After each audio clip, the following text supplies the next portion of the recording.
नमस्कार दोस्तों, आप देख रहे हैं द मल्टी टैलेंट शो हमारे उभरते सितारे। सबसे पहले आप सभी का हमारे इस शो में हार्दिक स्वागत है। दोस्तों, छोटी सी जिंदगी में मुश्किलें बहुत है, कुछ अच्छे कुछ बुरे काफिले बहुत है।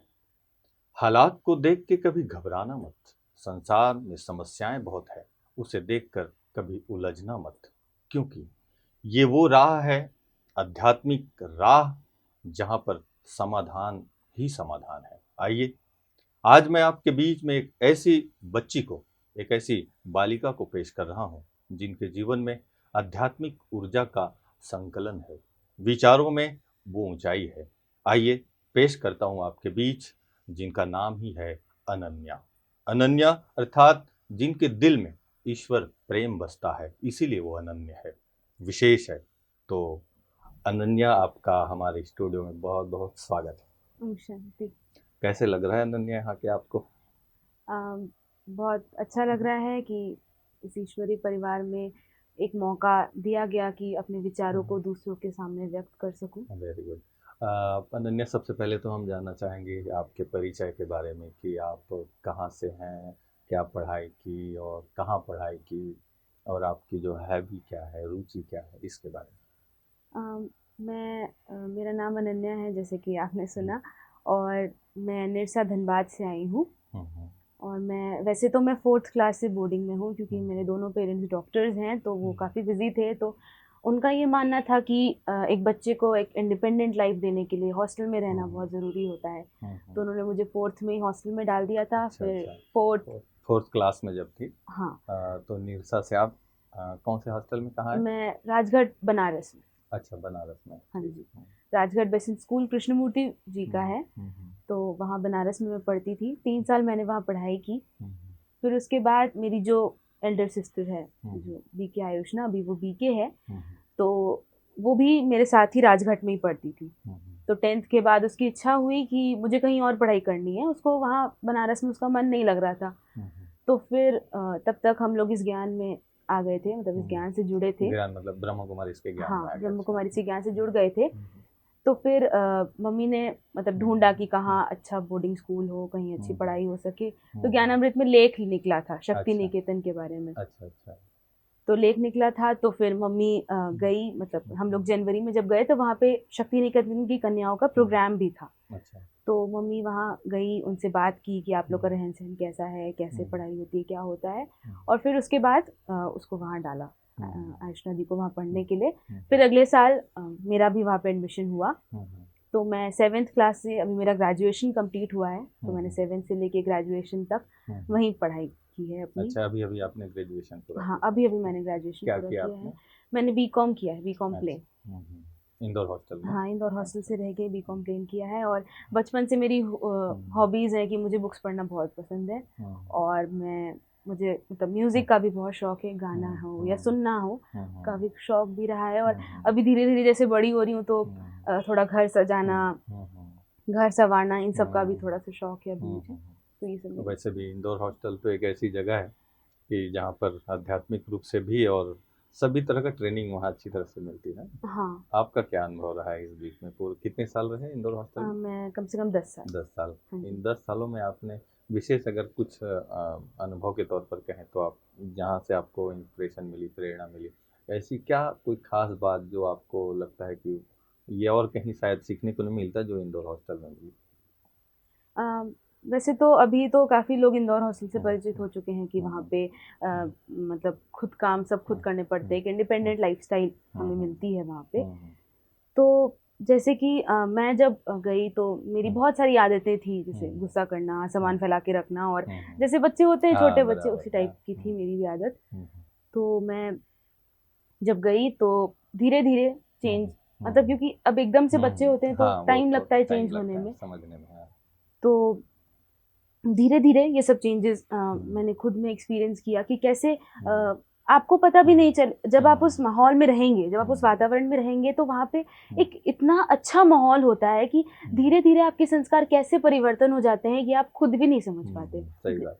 जैसे कि मेरा खुद का ऐसा था कि मुझे बहुत गुस्सा आता था। अच्छा। मतलब एक चिड़चिड़ी स्वभाव की थी मैं, और कोई मेरी बात नहीं सुनेगा तो मेरे को बहुत ज़्यादा हम्म, गुस्सा आएगा। हम्म, लेकिन जब मैं वहाँ गई तो मुझे बार-बार टोकते भी थे, क्योंकि अच्छा, हाँ, बहुत बड़ा संगठन है, तो अब जैसे वहाँ पे एडजस्ट कर पाएगी एडजस्ट नहीं, करना हाँ, है, और मतलब किसी, क्योंकि हम्म, हर एक ऐसा तो नहीं होता कोई आपके हिसाब से बराबर, हाँ, चलेगा, तो गुस्सा भी बहुत आता था। लेकिन हम्म, धीरे-धीरे जब एक बार ऐसे ही कुछ क्लास में बात हुई, हम्म, जैसे हमारी जो करुणा दीदी है वो हम्म, क्लास लेती है, तो उन्होंने पूछा हम्म, कि कौन-कौन ऐसे हैं जिनको गुस्सा नहीं आता है? अच्छा, तो मैंने स्वयं को चेक किया, हम्म, तो मेरे को ऐसा लगा कि कब ये हम्म, मेरी आदत खुद ही छूट गई, हम्म, मुझे समझ में भी नहीं आया। हम्म, तो ऐसे ही बहुत सारे चेंजेस आए हम्म, मेरे अंदर, जैसे कि हम्म, अ, सही गलत की हम्म, क्या समझ है। हम्म, जैसे आजकल बाहर के युवाओं को समझ में नहीं आता है, उनको कोई गाइड नहीं करता है। बराबर, तो यहाँ पे ऐसा है कि गाइडेंस भी मिलती है, तो हम्म, सही गलत की एक समझ भी आ जाती है, हम्म, और गुस्सा करना और मूड ऑफ करना, चिड़चिड़े स्वभाव,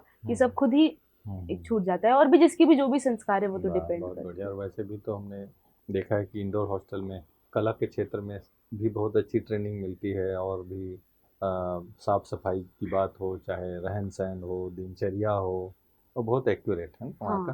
तो उसमें अपने आप को ढालना, हो सकता है थोड़ा टाइम भी लगता हुँ, होगा कहीं कहीं, लेकिन एक बार अगर आदत बन गए, संस्कार बन गए, तो पूरी लाइफ टाइम के लिए एक जीवन की नींव मजबूत हो जाती है हुँ। ऐसा।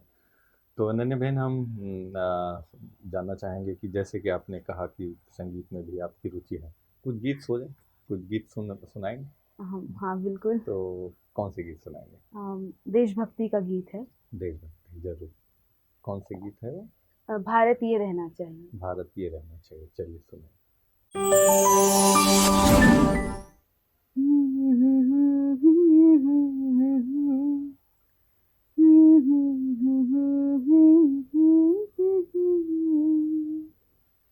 देश से है प्यार तो हर पल ये कहना चाहिए, मैं रहूं या ना रहूं, भारत ये रहना चाहिए। देश से है प्यार तो हर पल ये कहना चाहिए, मैं रहूं या ना रहूं, भारत ये रहना चाहिए। सिलसिला ये बाद मेरे यूं ही चलना चाहिए, मैं रहूं या ना रहूं, भारत ये रहना चाहिए। मेरी नस नस तार कर दो और बना दो एक सितार, राग भारत मुझ पे छेड़ो, झंझनाओ बार बार। देश से ये प्रेम आँखों से छलकना चाहिए, मैं रहूं या ना रहूं, भारत ये रहना चाहिए। सिलसिला ये बाद मेरे यूं ही चलना चाहिए, मैं रहूं या ना रहूं, भारत ये रहना चाहिए। शत्रु से कह दो जरा सीमा में रहना सीख ले, ये मेरा भारत अमर है सत्य कहना सीख ले। भक्ति की इस शक्ति को बढ़कर दिखाना चाहिए, मैं रहूं या ना रहूं, भारत ये रहना चाहिए। सिलसिला ये बाद मेरे यूं ही चलना चाहिए, मैं रहूं या ना रहूं, भारत ये रहना चाहिए, भारत ये रहना चाहिए। वाह अनन्या बहन, बहुत सुंदर आपने गीत प्रस्तुत की। बड़ी सुरीली आवाज़ है। कहीं ट्रेनिंग ली है क्या? नहीं, नहीं लिया? नहीं। अच्छा, जब आप अगर ट्रेनिंग लेंगे तो और कितनी अच्छी आवाज़ होगी आगे। अनन्या बहन, हम ये जानना चाहते हैं कि जैसे कि अभी आपने देशभक्ति की गीत सुनाई, देश के लिए आप क्या करना चाहते हैं? ब्रह्म कुमारी संस्था से आपने जो सीखा है वो आपसे हम सुनना चाहेंगे। ब्रह्मा कुमारी से मैंने जो सीखा है, मेन चीज़ तो ये जो मैंने देखी कि यहाँ पे स्पिरिचुअली एम्पावर किया जाता है लोगों को। जैसे कि हम दुनिया में देखते हैं कि बहुत सारी बातें होती हैं कि यूथ को एम्पावर किया जाए या वुमेन को एम्पावर किया जाए, डिजिटली अपने आप को एम्पावर किया जाए। कोरोना के बाद से तो ये चीज़ बहुत बढ़ गई है कि डिजिटली एम्पावर करना है। तो ये सब चीज़ें तो एक साइड की बात है, क्योंकि जब तक हम स्पिरिचुअली अपने आप को एम्पावर नहीं करेंगे तब तक ये सब चीज़ें भी पॉसिबल नहीं है। और कि हम आज देख रहे हैं कि जैसे-जैसे एम्पावरमेंट तो हो रहा है, गवर्नमेंट कर रही है या आस-पास के लोग कर रहे हैं, बहुत अटेंटिव भी हैं इन सब चीज़ों के लिए कि कैसे हमें एम्पावर होना है, लेकिन साथ-साथ जो डिप्रेशन है, एडिक्शन है, ये सब चीज़ें भी क्या बढ़ती जा रही हैं। जैसे जीडीपी तो बढ़ ही रहा है, लेकिन डिप्रेशन, एडिक्शन इन सब का भी ग्रोथ रेट क्या हो रहा है? बढ़ता ही जा रहा है। तो स्पिरिचुअल एम्पावरमेंट क्या है? मतलब जैसे लोग, अगर हम पूछें लोगों से कि आप स्पिरिचुअल एम्पावरमेंट के बारे में क्या जानते हैं, तो वो चुप हो जाएँगे, वो कुछ कह ही नहीं पाएँगे क्योंकि किसी ने आज तक इस बारे में कभी सुना नहीं है। तो स्पिरिचुअल एम्पावरमेंट अर्थात स्पिरिट को एम्पावर करना। स्पिरिट अर्थात जैसा हम ब्रह्म कुमारी में सीखते हैं कि मैं आत्मा और मुझे अपने आप को सशक्त बनाना है।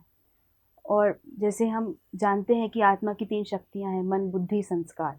तो इन तीनों को एक साथ एम्पावर करना, स्पिरिचुअली अपने आप को एम्पावर करना।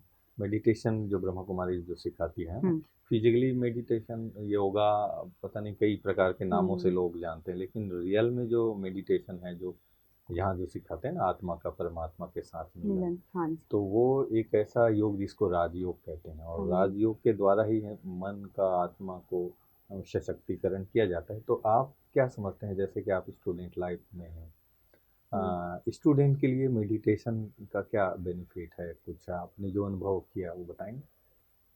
मेडिटेशन का बेनिफिट जो मैंने एक्सपीरियंस किया कि एक स्टूडेंट लाइफ के तौर पे अगर देखा जाए तो कंसंट्रेशन लेवल, अगर सिर्फ एक स्टूडेंट हैं आप और ब्रह्म कुमारी को अगर नहीं भी मानते हैं, लेकिन तो मेडिटेशन एक कंसंट्रेशन लेवल देता है आपको, और जो बाहर की जो थॉट्स हैं और बाहर की जो बातें हैं उन सबसे आपको डिस्कनेक्ट करके एक अपने आप से कनेक्ट होने में हेल्प करता है।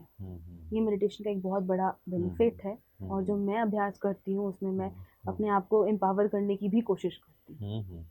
अच्छा, तो अनन्या बहन, आप रोज मेडिटेशन करती हैं? हाँ जी। तो हम जानना चाहेंगे कि कैसे मेडिटेशन करती तो हम थोड़ी देर अभी प्रैक्टिकल जो मैं करती हूँ अपने हिसाब से वो एक्सपीरियंस करते हैं। ओम शांति। कुछ देर के लिए आइए सब तरफ से अपने आप को समेटिए। बाहर की आवाज, प्रकृति का खेल या अपने कोई भी संकल्प समेटते हुए चेक करें, मेरा मन, मेरी बुद्धि, मेरे संस्कार कहाँ है? मन किन संकल्पों में उलझा है? बुद्धि क्या निर्णय ले रही है? संस्कार किस प्रकार से कार्य कर रहे हैं? चेक करें।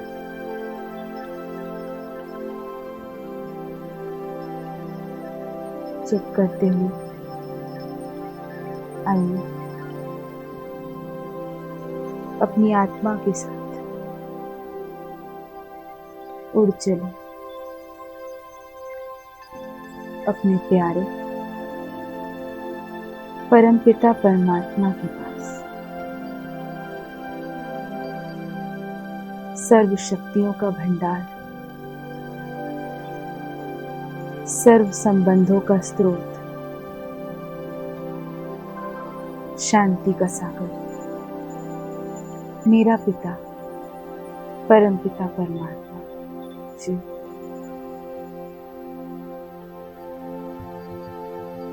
परम धाम में फील करें सुनहरे लाल प्रकाश की दुनिया को।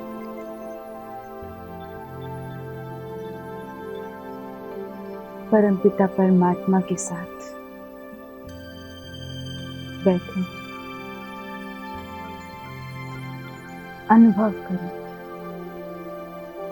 उसकी किरणें मुझ पर पड़ रही हैं।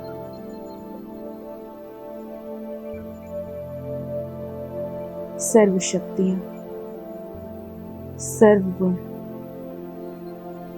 सभी खजाने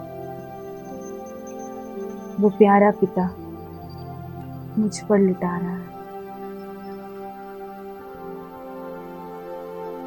मैं आत्मा भरपूर होती जा रही हूँ, सशक्त बनती जा रही हूँ। इसी के साथ देखें अपने आप को फिर से भ्रिकुटी के मध्य में चमकता हुआ सितारा, अकाल तख्त पर विराजमान मास्टर सर्वशक्तिवान, सशक्त आत्मा। मेरी शक्तियां वायुमंडल में फैल रही हैं।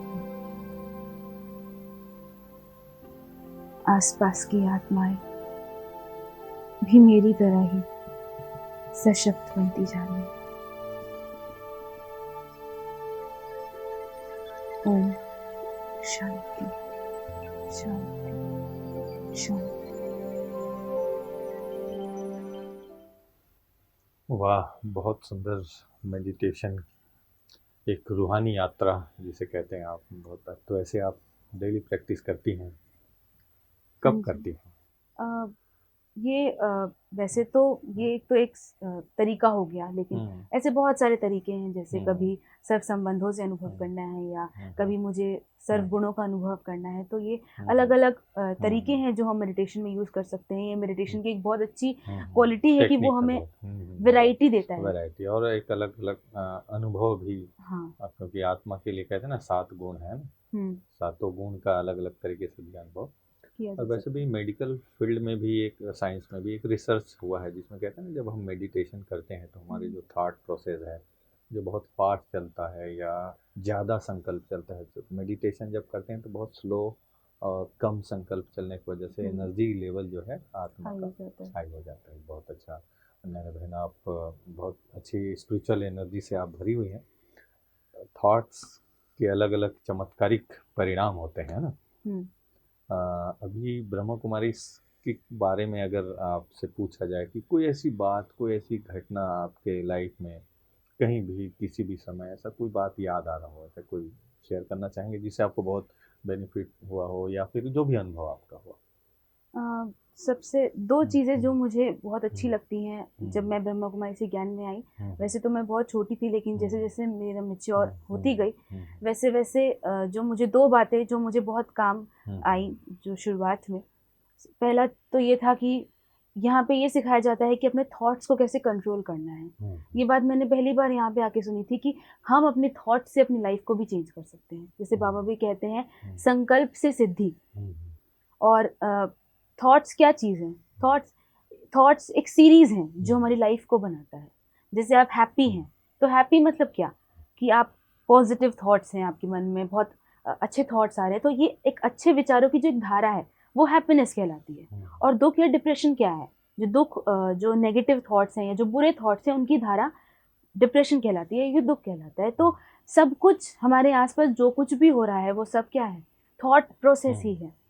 जैसे कि हमने सुना है कि as you think so you become, तो हम भी क्या है, एक थॉट प्रोसेस के ही प्रोडक्ट हैं, क्योंकि जैसे जैसे हम सोचते जाते हैं वैसा वैसा हम बनते जाते हैं। तो एक बहुत मैजिक समझती हूँ मैं इस चीज़ को कि बहुत मैजिक किया इसने मेरी लाइफ में कि मैंने अपने थॉट्स को चेंज किया और मेरी लाइफ बदल गई। आज भी हम देखते हैं, जैसे कि अभी रिसेंट का ही, जैसे हम द्रौपदी मुर्मू के बारे में सुनते हैं जो अभी रिसेंट हमारी राष्ट्रपति बनी है देश की, वो खुद भी ब्रह्म कुमारी को फॉलो करती हैं। तो जब मैंने अभी उनका भाषण सुना, उनके अनुभव सुने, तो बहुत ही दिल दहलाने वाला अनुभव था उनका। एक बहुत चेंज जो किया उन्होंने अपनी लाइफ में अपने थॉट प्रोसेस से। उनका अनुभव ये था कि उन्होंने अपने दोनों बेटों को खो दिया, उन्होंने अपनी एक बेटी को खो दिया, उनके हस्बैंड को खो दिया। जब इतने सारे लोगों की मौत एक परिवार में हो जाए तो डिप्रेशन में हो जाता हाँ, है। एक अगर कोई मेल हो तो भी ठीक है, लेकिन अगर एक फीमेल कैरेक्टर है तो वो ऑफ कोर्स ही बात है, वो थोड़ा सा डिप्रेस्ड फील अनुभव करेगा। लेकिन उन्होंने कहा कि जब मैं ब्रह्मा कुमारी से जुड़ी, जब मैं सेंटर पे गई, तो वहाँ की बहनों ने मुझे इतना प्यार दिया, प्यार से खिलाया, प्यार से मेरी बात सुनी, प्यार से मुझे अपने गोद में सुलाया। तो ये सब क्या था, एक मैजिक ही था। और उन्होंने कहा कि इस मैजिक से मैंने अपनी लाइफ में मैजिक किया, जो उन्होंने अपने थॉट प्रोसेस से आज कहा, आज उनको कह रहे हैं कि वो ट्राइबल एरिया की या ट्राइबल वुमेन्स की सबसे मतलब एक अहम किरदार निभा रही हैं, क्योंकि ट्राइबल कास्ट से वो सिर्फ एक ही हैं जो पहली बार राष्ट्रपति सही बनी बात है। हर पूरे देश की हर महिलाओं के लिए, हर बेटियों के लिए कहें, हर नारी के लिए एक एग्जाम्पल है कि आप जीवन की कितनी भी कठिनाइयों से जूझ रहे हो, कितनी भी समस्याओं से, कितनी भी दुख परेशानियों से, लेकिन ऐसी कहते हैं ना, जितनी ज़मीन में गहराई है तो उतनी वो ऊंचाई को भी पा सकते हैं। तो एक बहुत अच्छा एग्जाम्पल द्रौपदी मुर्मू जी, जिन्होंने ट्राइबल एरिया से आई और एक देश के सामने एक एग्जाम्पल बन गई है। तो इससे मुझे लगता है कि देश की जितनी भी बेटियां हैं, नारियां हैं, महिलाएं, सबका हौसला बुलंद हुआ होगा। तो ये एक फाइन एग्जाम्पल था कि कैसे हम अपने थॉट प्रोसेस से सब कुछ अचीव कर सकते हैं अपनी लाइफ में। जैसे दादी जान की भी कहती हैं, फीलिंग ग्रेट। फीलिंग ग्रेट मतलब क्या है, अपने थॉट्स को ग्रेट रखना, दूसरों को या अपने लिए। सबसे पहले तो हमें अपने लिए अपने थॉट ग्रेट रखने पड़ेंगे। हम जैसे देखते हैं कि हम दूसरों की जितनी गुण बता सकते हैं उतनी ही अपनी कमियां बताते हैं। हम अपने गुण नहीं देख पाते, क्यों? क्योंकि हम अपने आप के बारे में ग्रेट नहीं सोच पाते, अपने थॉट्स को उतनी ऊंचाई पे नहीं ले जा पाते।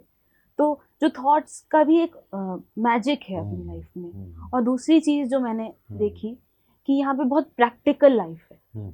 मतलब ऐसा नहीं है कि आपको सिर्फ अपने आत्मा के बारे में ही जानना है या सिर्फ परमात्मा के बारे में ही जानना है। अगर आप आत्मा या परमात्मा के बारे में नहीं भी जानते हैं तो भी आप इस लाइफ को फॉलो कर सकते हैं। जैसे सिस्टर, आज कई लोग हैं जो सिर्फ सिस्टर शिवानी को सुन के ही अपनी लाइफ चेंज कर लेते हैं। तो उन्होंने कोई आत्मा या परमात्मा का ज्ञान नहीं दिया, उन्होंने बहुत प्रैक्टिकल एक्सपीरियंस बताया कि कैसे अपनी लाइफ में हम सर्कमस्टांसेस को चेंज कर सकते हैं छोटी छोटी चीज़ों से। कोई यहाँ पे हठ योग नहीं करना है, आसन प्राणायाम नहीं करना है, कोई ग्रंथ नहीं पढ़ने हैं, कोई माला नहीं जपनी है, बहुत प्रैक्टिकल बेस्ड लाइफ जीनी है यहाँ पे। तो ये दो बातें जो मुझे ब्रह्मा कुमारी के आने के बाद बहुत अच्छी लगी, जो बाकी जगहों में शायद नहीं होता है। यही वजह है कि यहाँ पूरे धर्म के लोग और पूरे जाति, हर उम्र के लोग, मतलब बच्चे हो, बूढ़े हो, चपरासी हो या प्राइम मिनिस्टर हो, सभी तरह के लोगों को, क्योंकि सबके अंदर आत्मा तो है और आत्मा इस ज्ञान को फील करता है और उसके बाद चेंज भी करता है।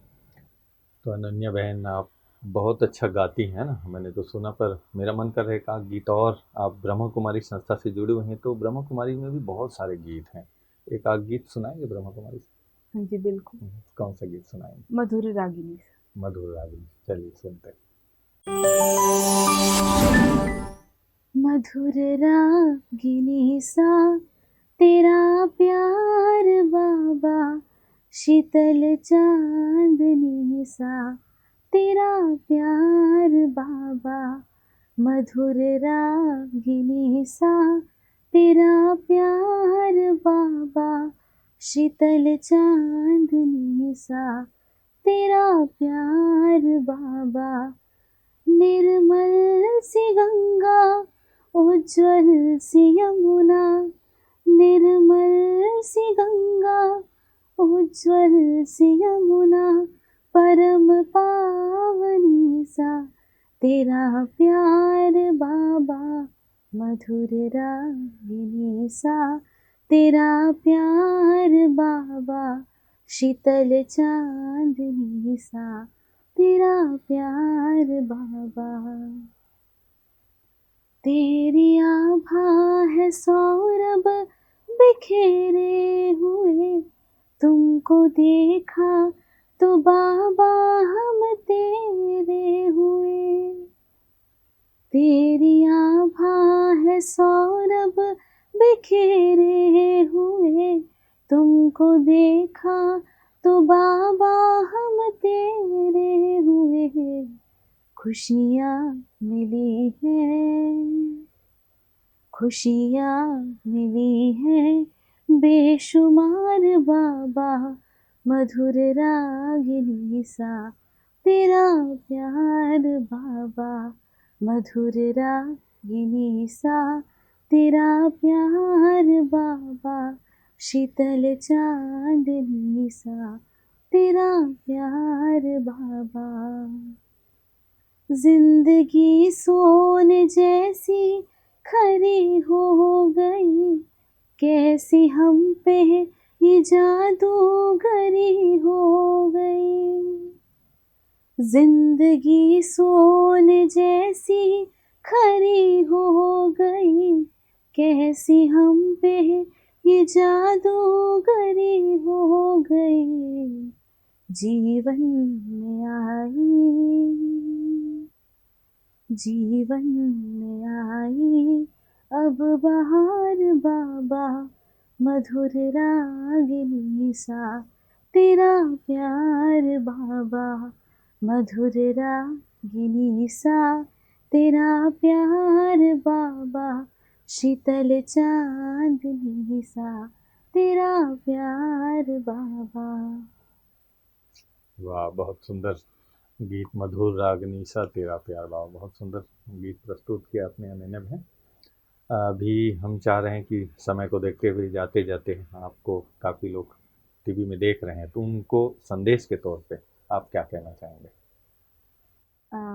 संदेश के तौर पे एक युवा होने के नाते जो मैंने अपनी लाइफ में एक्सपीरियंस किया है, वो मैं यही कहना चाहूँगी कि जो भी आप डिसीजन ले रहे हैं अपनी लाइफ में, उसके लिए जल्दबाजी ना करें। कई बार जल्दी जल्दी में आकर हम ऐसे डिसीजंस ले लेते हैं जो हमें रिग्रेट करना पड़ता है बाद में, और फिर हम वापस बैक जाके उसको ठीक भी नहीं कर सकते। तो एक पॉज दे अपनी लाइफ में और फिर कोई भी मैटर से हम डील करें। आज हम पैसों के पीछे भाग रहे हैं, जबकि हम ये जानते हैं कि money can not buy happiness, लेकिन फिर भी हम पैसे के पीछे भागते हैं। तो ये एक सबके लिए संदेश है कि सिर्फ पैसा ही लाइफ में सब कुछ नहीं होता है, सिर्फ फिजिकली फिट होना ही लाइफ में सब कुछ नहीं होता है। एक उससे हटकर भी एक ज़िंदगी है हमारी जो हमें अपने लिए जीनी है। तो मैं यही कहना चाहूँगी कि स्पिरिचुअलिटी की तरफ भी कहीं ना कहीं आज हमें जाने की ज़रूरत है। जैसा कि हम ब्रह्मा कुमारीज में जानते हैं कि स्पिरिचुअली, जो हमने पहले भी बात की कि स्पिरिचुअली एम्पावर होना बहुत ज़रूरी है। तो जैसे आज मैं एम्पावर हूँ, या आज ब्रह्मा कुमारीज को फॉलो करने वाले जो भी एम्पावर हो रहे हैं, तो मैं यही कहना चाहूँगी कि मेरी तरह आज वो भी अपने आप को एम्पावर करें। वाह भाई, बहुत सुंदर अनन्या बहन, आपने बहुत सुंदर संदेश दी और आप हमारे स्टूडियो में आए और बहुत अच्छी अच्छी बातें शेयर की, इसके लिए आपको बहुत बहुत शुक्रिया। Thank you. ओम शांति। तो देखा दोस्तों, आप सब ने महसूस किया होगा आज के एपिसोड में कि अगर हम स्पिरिचुअलिटी से जुड़ जाते हैं तो जीवन में जो भी समस्याएं हैं, किसी भी तरह का हो, उसका समाधान हम आसानी से पा सकते हैं। वैसे भी देखा जाए तो संसार में समय, ऊर्जा, शक्ति और बुद्धि सभी के पास है, लेकिन ये समय, ऊर्जा और बुद्धि को अगर हम पॉजिटिवली यूज करें, एक सही दिशा मिल जाए उसको, तो हमारा जीवन उन ऊंचाइयों तक छू सकता है, जा सकते हैं, पहुंच सकते हैं।